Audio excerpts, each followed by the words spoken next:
Vous regardez toujours le Morning Call sur Africa News. En République du Congo, selon le gouvernement, 180 000 personnes vivant principalement le long du fleuve Congo et de la rivière Ubangi au nord ont été affectées par les inondations ces dernières semaines.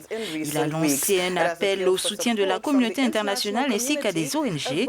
Une association nationale appelée AREMO a entamé samedi dans la capitale Brazzaville un soutien aux victimes de ces inondations. Eh bien, Niachake Moutizoa, ces inondations ont causé des pertes en vies humaines, mais les autorités gouvernementales n'ont avancé aucun chiffre. En revanche, elles révèlent qu'un peu plus de 180 000 personnes sont sinistrées. Et pour en parler, justement, nous sommes rejoints par notre correspondant à Brazzaville, Lode Martial. Lode, bonjour et bienvenue dans ce programme. Oui, et bonjour et bienvenue à Brazzaville où il ne pleut pas ce matin. Ok, super.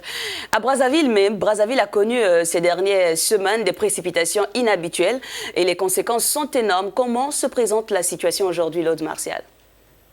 Oui, je dois dire que compte tenu des dérèglements climatiques, Brazzaville et son 1,5 million d'habitants ont subi la loi des eaux des pluies.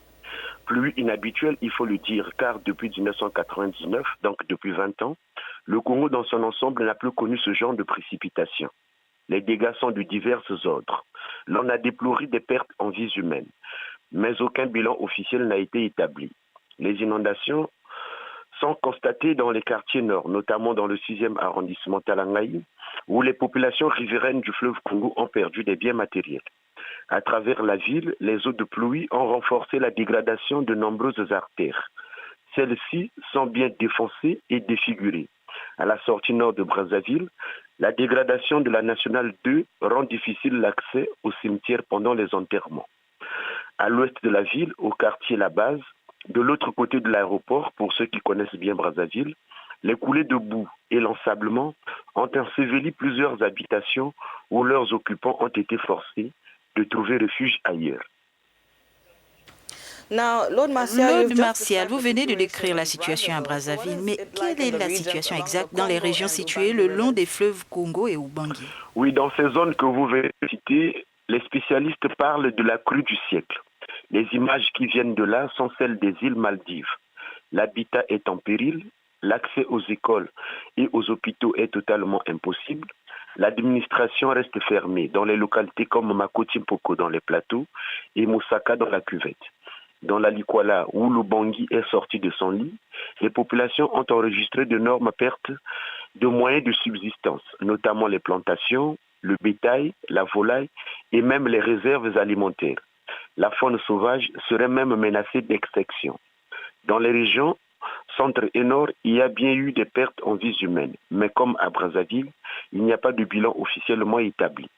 Depuis quelques jours, les équipes chargées de gérer cette situation constatent la décrue.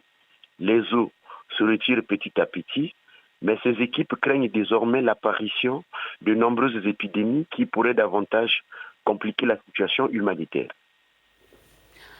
Lode Martial, dans ces départements comme à Brazzaville, on peut dire qu'il s'agit bien d'une crise humanitaire grave. Et quelles sont les mesures prises par le gouvernement pour y remédier? Oui, le gouvernement tente avec ses modestes moyens de faire face à cette situation.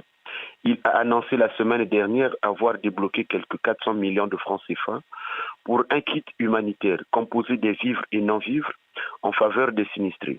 Le kit en question comprend également des intrants de pêche et du matériel de construction.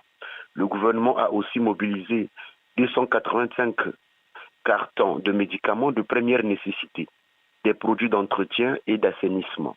Convaincu que sa seule intervention ne suffit pas à régler une telle situation, le gouvernement a sollicité l'appui de la communauté internationale qui a commencé à agir. La semaine dernière, par exemple, l'Union européenne a annoncé une contribution de 300 000 euros, près de 200 millions de francs CFA, pour aider les sinistrés. Des agences humanitaires comme le Programme alimentaire mondial mènent des actions sur le terrain.